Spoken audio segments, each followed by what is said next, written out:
its land and population.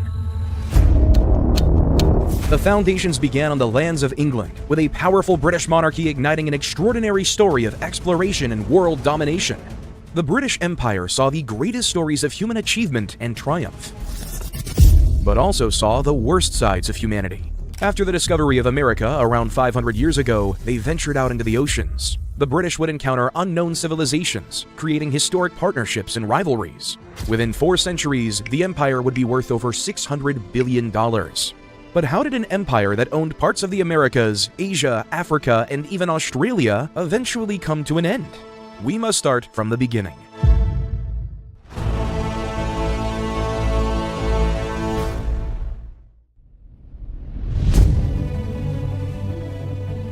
Long before the knowledge of far-flung places, a man by the name of King Alfred the Great had to defend his small Anglo-Saxon kingdom from the invading Danish Vikings. In 878 AD, the Vikings under Guthrum launched a massive invasion, and Alfred was forced to retreat to the marshlands of Somerset, where he sought refuge on the Isle of Athelney. Alfred used this time to regroup and gather loyal followers. He formed a strong army, and in a decisive battle at Edington, he defeated the Viking leader Guthrum. The victory forced Guthrum to sign the Treaty of Wedmore, which established the Dane Law, a region of England where Viking rule was officially recognized, but also secured peace between the Vikings and the Anglo-Saxons. He then began the process of unifying all of the Anglo-Saxon kingdom, which his grandson Athelstan would finish. In 924, when Athelstan ascended to the throne of Wessex, his rule faced opposition and challenges from rival claimants, particularly from the Viking-controlled areas of Northumbria and Mercia. Despite these obstacles, Athelstan proved to be a capable and determined leader. In 927 AD, Athelstan managed to conquer Northumbria and effectively unite England under his rule, which led Athelstan to be the first king of England.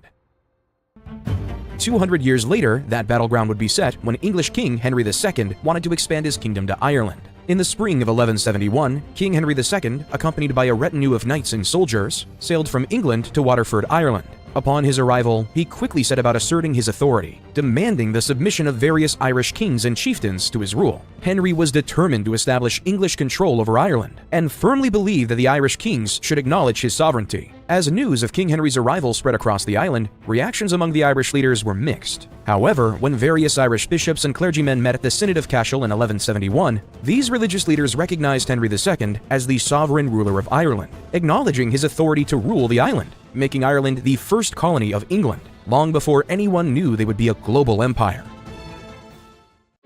Another 100 years later, in 1277, King Edward I of England wanted to bring Wales under his control and incorporate it into his kingdom. His desire to conquer Wales was driven by strategic, political, and territorial motivations. The journey towards the conquest of Wales began with the First Welsh War in 1277. Edward I launched a determined invasion into Gwynedd, the heartland of Welsh resistance in North Wales. His forces clashed with the Welsh defenders. Though fierce and relentless, the Welsh were eventually defeated, and their ruler, Prince Llewellyn, was compelled to submit to Edward's authority. Having established his dominance in Gwynedd, Edward I set out to solidify his control over Wales. He understood that military might alone not be enough to subdue the Welsh spirit of resistance, so he devised a multi-pronged strategy. One of the critical components of his plan was to construct a network of imposing fortresses across Wales to maintain English dominance and keep the Welsh in check. Despite the initial show of force, Welsh resistance persisted, and in 1282, a second conflict erupted known as the Second Welsh War. The war was fierce and hard-fought, but fate was not on the side of the Welsh.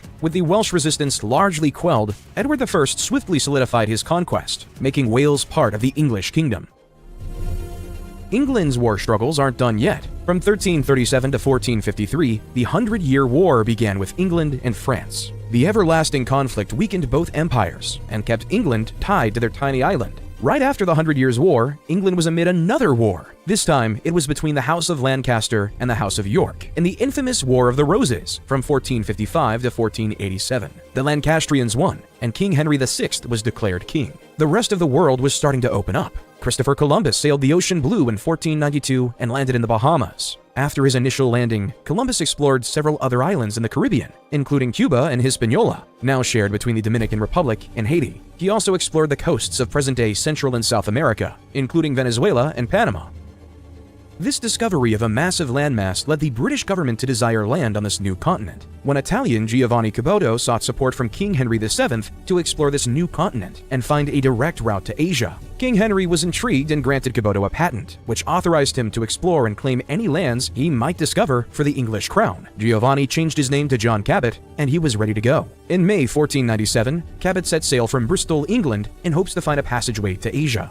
He led a crew of about 18 men aboard a small ship called the Matthew. Their journey across the Atlantic was challenging, as they faced treacherous weather conditions and unknown dangers. After several weeks at sea, on June 24, 1497, Cabot and his crew finally spotted land. They had arrived somewhere along the eastern coast of North America, in an area later named Newfoundland, as it was newfound land. Cabot and his crew were greeted by an unfamiliar landscape and encountered indigenous peoples, likely the Beothuk or Mi'kmaq, who had lived in the region for thousands of years. Cabot claimed the land for England, planting the English flag on the shore and taking possession of the newly discovered territory. The exact duration of Cabot's stay in the New World is uncertain, but it is believed that he explored the coastline briefly before returning to England, arriving back in Bristol in August 1497, where he was celebrated as a hero for his achievements. Cabot's discovery spread quickly throughout Europe, generating great excitement and interest. His successful voyage provided the English with hope of finding a western route to Asia and competing with other European powers in the lucrative trade markets of the East. Encouraged by his success, Cabot made a second voyage in 1498, possibly intending to explore further and solidify England's claim to the newfound lands. However, the details of this expedition are lost to history. Some reports suggest that the voyage was successful, while others claim it ended in disaster, with Cabot and his crew lost at sea.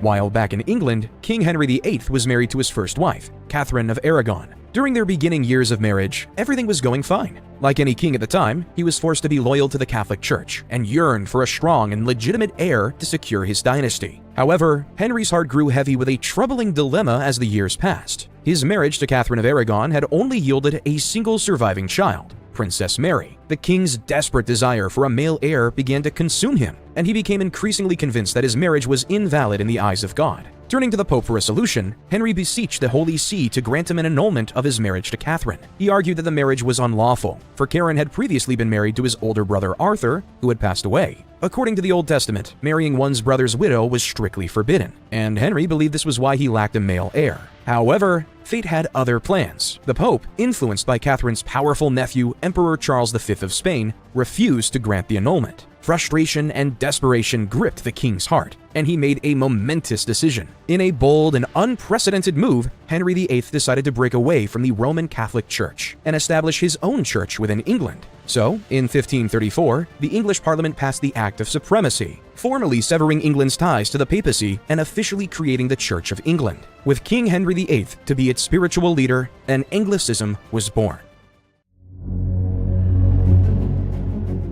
After King Henry divorced and beheaded his other wives, his daughter from Catherine, Mary I, became queen, and was nicknamed Bloody Mary through her killing spree to re-establish Catholicism. But her reign was short-lived, as her half-sister Elizabeth I would soon take over and redeclare England to be a Protestant state. Elizabeth passed the Act of Supremacy in 1559, which made Elizabeth supreme governor of the Church of England. She also passed the Act of Uniformity, establishing the Book of Common Prayer as the official liturgy. However, outside of England, the race for colonization has already begun. Under King Philip, the Spanish established colonies across the South American continent. The Spanish were expanding their wealth, from the former capital of the Aztec, Tenochtitlan, to Machu Picchu in Peru, and the Andes Mountains in Chile. Along the Brazilian coast, the Portuguese had several settlements, like São Vicente, Pernambuco, and Rio de Janeiro. The French established northern colonies in Quebec, and some small territories in Florida called Fort Caroline. The race for overseas land was on. So, Queen Elizabeth commissioned an army of seafarers to discover this planet. The group, colloquially known as the Sea Dogs, was given legal access to pillage and loot all Spanish ships they saw, with the hopes of creating British dominance on the global stage. One of her first appointees was John Hawkins, a pardoned killer who saved his life by joining the Royal Navy. In 1561, Hawkins made a voyage down to the Canary Islands, a Spanish island colony off the coast of Africa. Hawkins saw a process that would make him wealthy and hurt human beings. He learned about how to capture and sell people into slavery. With his new knowledge, in 1562, Hawkins set sail, traveling along the African coast to Sierra Leone, where he captured 300 Africans and trapped them in their ship. From there, he sailed to the Caribbean. he did not have permission from either Spain or Portugal to trade with their colonies. So he sold his enslaved people in Isabela, Puerto de Plata, and Monte Cristi, places where the local authorities did not enforce government trade embargoes. The enslaved people were traded for pearls, hides, and sugar. The trade was so prosperous that when he returned to England, he was knighted and to be called Sir. In October 1564, Hawkins went on another voyage back to Sierra Leone. He took over 400 enslaved people from Africa. Some he bought from the Portuguese, others he kidnapped directly by raiding the coast. He left Africa on January 29, 1565. On April 3, 1565, Hawkins arrived at Borborada in Venezuela. As trade was prohibited, he carried out a fake threat of force with the local governor's collusion. He then traveled to Rio de la Hacha, where he used power to ensure the deals he thought were fair. He sold 300 enslaved people. He was paid in gold, silver, and other precious items, and took further orders to trade enslaved people on a future voyage. His third slave voyage wasn't as easy as the first two. When he arrived on the African coast, he could not gather any enslaved people because of a Portuguese embargo. He attempted to capture and kidnap the inhabitants of a village near Cape Verde, but he was wounded and had to retreat. Hawkins recruited a local king in Sierra Leone to help him forcibly kidnap people, capturing over 500 people. On February 7, 1568, he set sail across the Atlantic Ocean to sell these people. He sold some of his captives in Margarita Province and others in Borborada. At Rio de la Hacha, the governor refused him permission to trade. So Hawkins and his assistant, Francis Drake, shot at his house, and they took over the town before selling the enslaved people. On his retreat, though, the voyage ran into the Spanish port of San Juan de Ulua because of a storm. The Spanish cannons roared to life in the middle of peace talks, sending cannonballs hurtling through the air towards the English ships. Though outnumbered, Hawkins' fleet maneuvered skillfully, evading the deadly projectiles and returning fire with cannons. The battle raged on, and the English sailors fought with fierce determination. However, amid the chaos, Hawkins and his men had a choice: retreat or spend the rest of their lives in a Spanish galley. 114 men became prisoners, while Hawkins and 15 others returned to England and made a handsome profit. Regardless of the morals, slavery was a lucrative business, and the English would do anything to protect it. That's when, in 1577, she sent Francis Drake to find a new trade passage to Asia. Unlike previous explorers, Drake knew of the existence of America and wanted to find a way around the massive landmass so they could reach the lands of Asia. Drake's first destination was around Cape Horn, the southern tip of South America. The fierce winds roared and the waves towered like mountains, testing the crew's resolve and camaraderie, but Drake's steady leadership and unwavering determination carried them through, and they emerged from the Strait of Magellan into the boundless Pacific Ocean. The world was their oyster as they sailed northward along the western coast of South America. The landscapes were a tapestry of untamed beauty, and the wildlife fascinated and intrigued them. As they journeyed onward, they reached a land of wonder, the present-day coast of California. Here, they made a landfall in a place of beauty and bounty, naming it Nova Albion in honor of England, their beloved homeland. Their voyage then stretched through the Pacific and took them to Indonesia, which was aptly called the Spice Islands at the time, a treasure trove of fragrant delights. Here, they traded with the welcoming locals, exchanging goods and stories from distant lands. The journey homeward was challenging. The vastness of the Indian Ocean and the unpredictable seas tested them, but Drake's ingenuity and determination guided them safely around the Cape of Good Hope, the southern tip of Africa. Finally, after nearly 3 years of adventure and discovery, the Golden Hind returned to England in September 1580 and was knighted as Sir Francis Drake. Looking upon this new world, the English realized that if they wanted to grow as an empire, they would need to establish a colony in the New World. In 1584, Queen Elizabeth I granted Sir Walter Raleigh a charter to explore and colonize the lands of the New World. Raleigh dispatched an expedition led by Sir Richard Grenville to Roanoke Island, off the coast of present-day North Carolina. The group consisted of about 100 men, including soldiers, scientists, and artisans. They arrived in 1585 and began building a fort and interacting with the local Native American tribes. The relationship between the English colonists and the Native Americans was initially positive, as they traded goods and exchanged knowledge. However, tensions rose over time, and the region's harsh conditions, including disease and food shortages, strained the colonists' morale. Amid the challenges, Sir Francis Drake, on his way back to England after another successful privateering expedition, offered to take the colonists back with him. Disheartened by the hardships, many of the settlers accepted the offer and returned to England in 1586, leaving the Roanoke colony to fail. Raleigh tried again a year later in 1587 with 118 settlers, but yet it was found abandoned just 3 years later. In 1588, Spanish King Philip II felt he had a moral duty to take over England in the name of Catholicism, so he sent the Spanish Armada, which wasn't just an ordinary naval force. It was arguably one of the scariest ones in history. The armada consisted of around 130 ships. Among these ships were galleons, which were the principal warships of the armada. Galleons were large, heavily armed vessels that were the backbone of the Spanish fleet during that period. Accompanying the fleet were more than 30,000 soldiers, sailors, and marines who were part of the expedition. The soldiers were seasoned veterans, while the sailors were experienced navigators and crew members, many of whom had participated in previous naval campaigns. The Spanish Armada was intended to be a formidable force capable of overpowering any opposition and making England a colony of the Spanish Empire. On the other side of the English Channel, Queen Elizabeth and her advisors were well aware of the impending threat. She called upon her naval commander, Sir Francis Drake, and her vice admiral, Charles Howard, to prepare the English fleet for the upcoming battle. Despite being outnumbered and having fewer and smaller ships, the English Navy had a significant advantage in maneuverability and firepower. In the late spring of 1588, the Spanish Armada sailed towards England, confident of its superiority. However, the English had a cunning plan. Using smaller, more agile ships, they sacked the Armada as it made its way along the coast of England.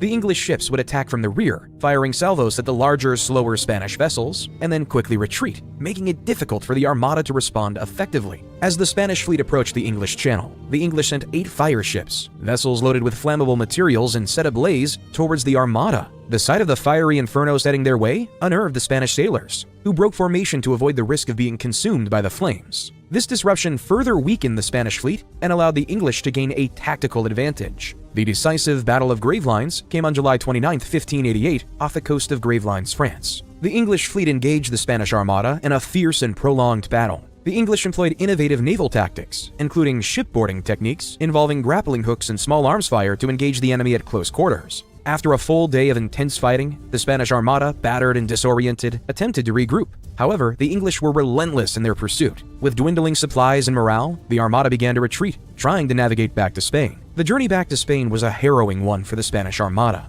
Harsh storms and strong currents took their toll on the already weakened fleet. By the time the remnants of the Armada reached Spain, it was but a shadow of its former self.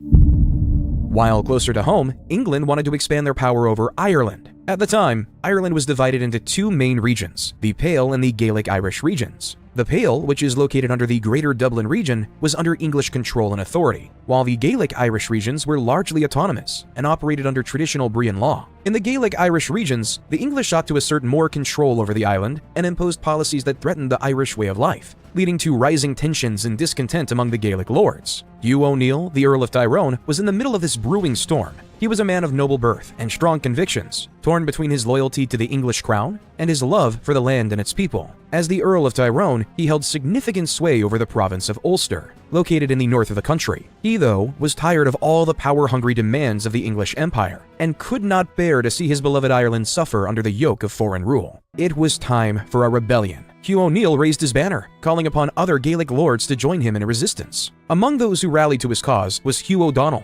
the Earl of Tyrconnell, a fierce and noble warrior in his own right. United in purpose, the 2 lords formed a formidable alliance, determined to face the storm that awaited them. The English crown responded swiftly, sending forth armies led by seasoned commanders like Sir Henry Bagenal. Battle after battle ensued, each skirmish leaving the countryside scarred with the remnants of the struggle. As the days turned into months and then into years, the rebellion earned the name of the 9 Years' War. The Irish people and the English suffered, for the conflict brought untold hardships to both sides. As the Irish were near defeat, in 1601, a glimmer of hope appeared on the horizon when a small Spanish expeditionary force arrived to aid the Irish rebels. It was a welcome respite, and the tide seemed to turn in their favor for a moment. But fate had other plans. The turning point came at the Battle of Kinsale, where the Irish and Spanish forces suffered a crushing defeat. The dream of independence disappeared, and the rebellion's fate hung in the balance. In 1603, the rebellion came to an end. The Irish forces, tired and depleted, surrendered to the English crown. The terms of the Treaty of Mellifont granted pardons to the rebels, allowing them to retain some of their lands and religious freedoms. However, the treaty also led for the language of Gaelic to be systematically destroyed. Catholicism was to be strongly discouraged, only Anglicanism.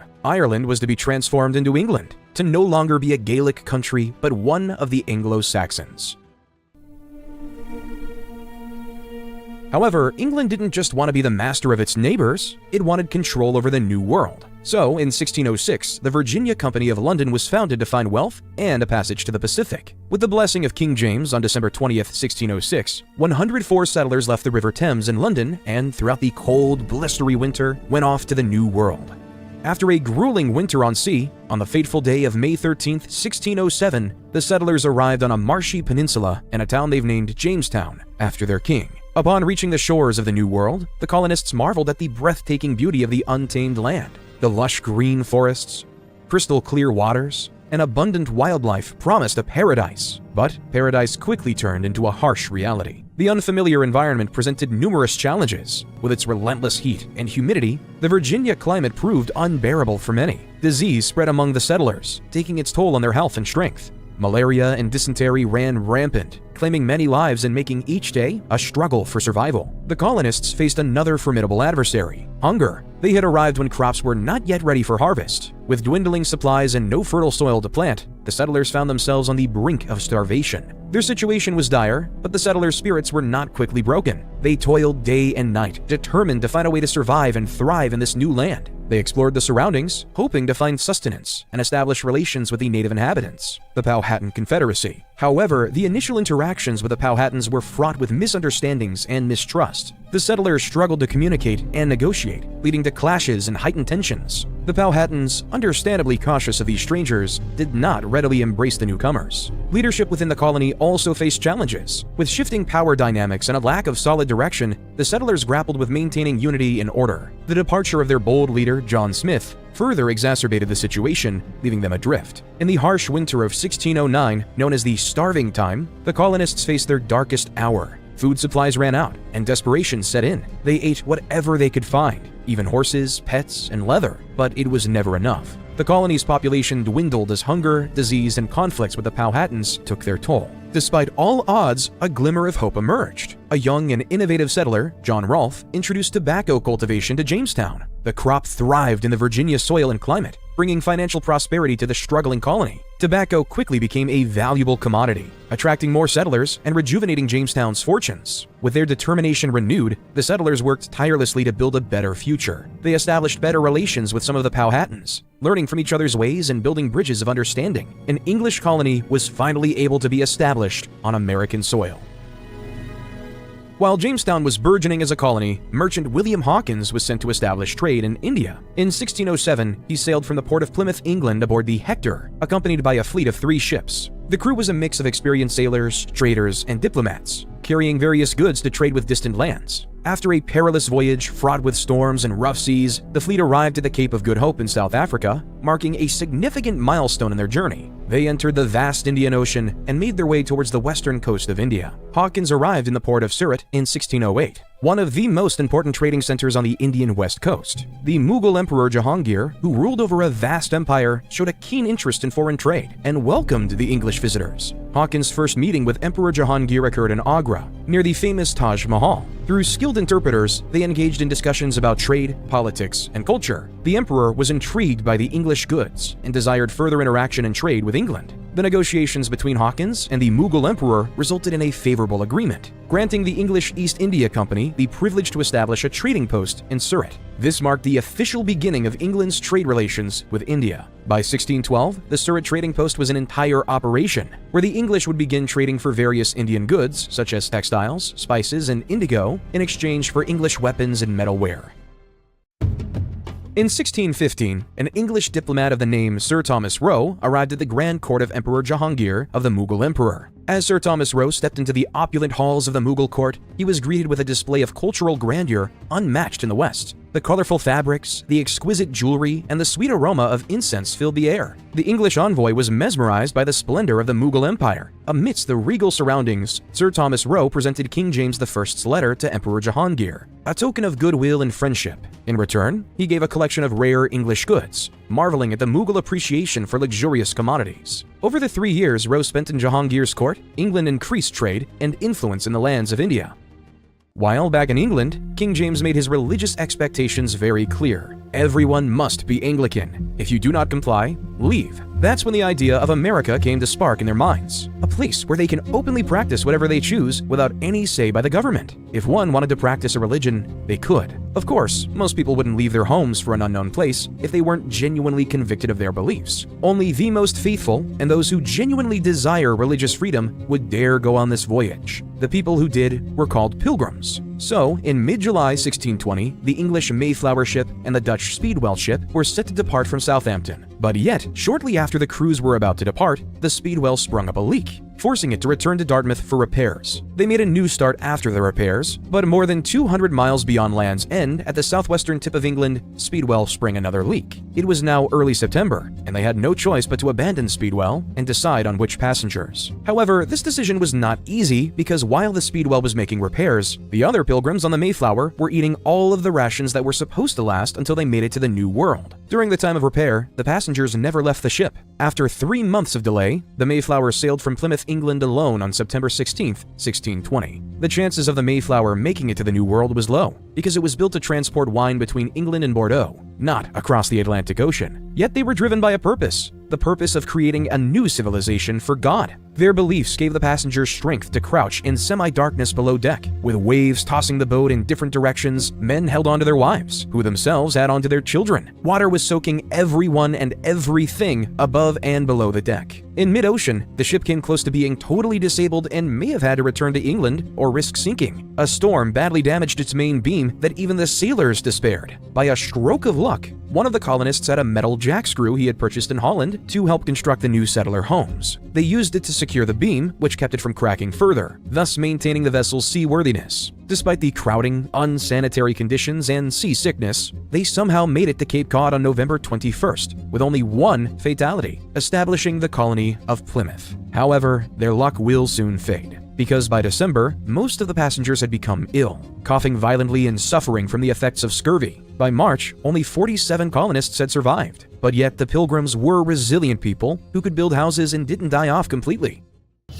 Shortly after the establishment of Plymouth, explorer Thomas Warner wanted to grow the empire down to the tropical Caribbean islands. On January 28, 1624, they landed on the island and established the colony of St. Christopher, which is now called St. Kitts today. In 1625, French captain Pierre Ballon de Sambuc joined the English and established a joint colony between the two countries. The reason Warner accepted the newcomers was nothing but benevolent. He was beginning to fear the native Kalingo tribe of the Carib people. Kalingo leader Ubito Tegramonte held a secret meeting in 1626 with the other heads and decided to attack the Europeans on the night of the next full moon. The plan was revealed to the Europeans by an Igneri woman named Barb. She was recently brought to St. Kitts as a slave wife after the Kalingo raided an Arawak island. The English and French joined forces and attacked the Kalinago at night. The colonists killed between 100 and 120 Caribs in their beds that night, with only the most beautiful Kalinago women spared to serve as slaves. The following day, the French and British settlers rounded up the roughly 4,000 Kalinago natives and killed them while attempting to surrender. After the massacre, piles and piles of dead, rotting bodies lingered throughout the point. The Bloody Point. The river was red with blood. The Bloody River. The remaining Kalinago people fled to neighboring islands.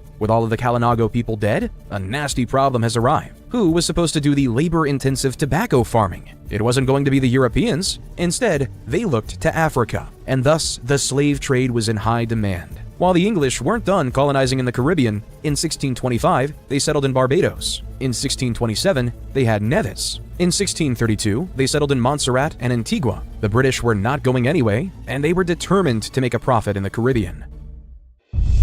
While back in England, the religious atmosphere for extreme religious groups looked bleak for the Puritans. When King Charles I had ascended the throne in 1625, he doubled down on his hatred for non-Anglicans. His atmosphere of intolerance led Puritan religious and business leaders to consider immigration to the New World as a viable means to escape persecution. In March 1629, King Charles dissolved Parliament, beginning 11 years of rule without it. The Puritans were livid. They wanted freedom, yet Charles was a dictator. That's why, under the leadership of Minister John Winthrop, they've decided to leave. On April 8, 1630, 11 ships left the Isle of Wight, carrying Winthrop and 700 other settlers. When the settlers landed in Salem, Massachusetts later that year, John Winthrop gave a sermon, a model of Christian charity that would change American history. The Massachusetts Bay Colony wasn't just another money-making expedition like Jamestown or St. Kitts. They viewed themselves as the people who would change the world. Their strict moral code would impress upon God and shine them to the center of history. Throughout the next 10 years, about 20,000 Puritans emigrated from England to Massachusetts and the neighboring colonies during the Great Migration. However, due to the sudden influx of Puritan settlers and slight religious differences, they migrated all across New England. Thomas Hooker established the Connecticut colony, while Thomas Williams established the colony of Rhode Island, allowing for the growth of the Puritan religion and creating more cities on a hill.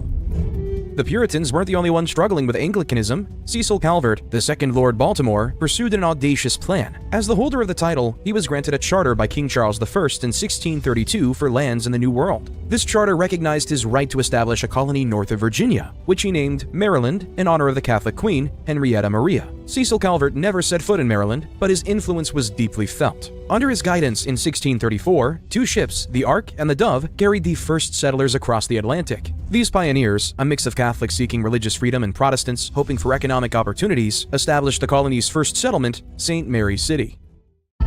While the Americans weren't the ones struggling with Anglicanism, even though Scotland was neighbors with the English, they had their own religious traditions called the Presbyterian Church of Scotland. While King Charles I was focused on converting Scotland to Anglicanism, the Scottish Covenanter army was ready to defend. As Charles sent 20,000 soldiers to Edinburgh, he could not penetrate the Scottish army of 16,500 men in the border town of Berwick. Charles joined his troops at Berwick on May 30, 1639, announcing he would not invade Scotland as long as the Scottish Covenanter army remained 10 miles north of the border. For now, there will be peace in Scotland. While across the world in India, the British East India Company was growing in influence. Trade between the sects of the world was eclipsing what the rest of Europe intended. This created the desire for a tiny parcel of land within the Indian subcontinent. So in 1639, the British East India Company dispatched two of its agents, Francis Day and Andrew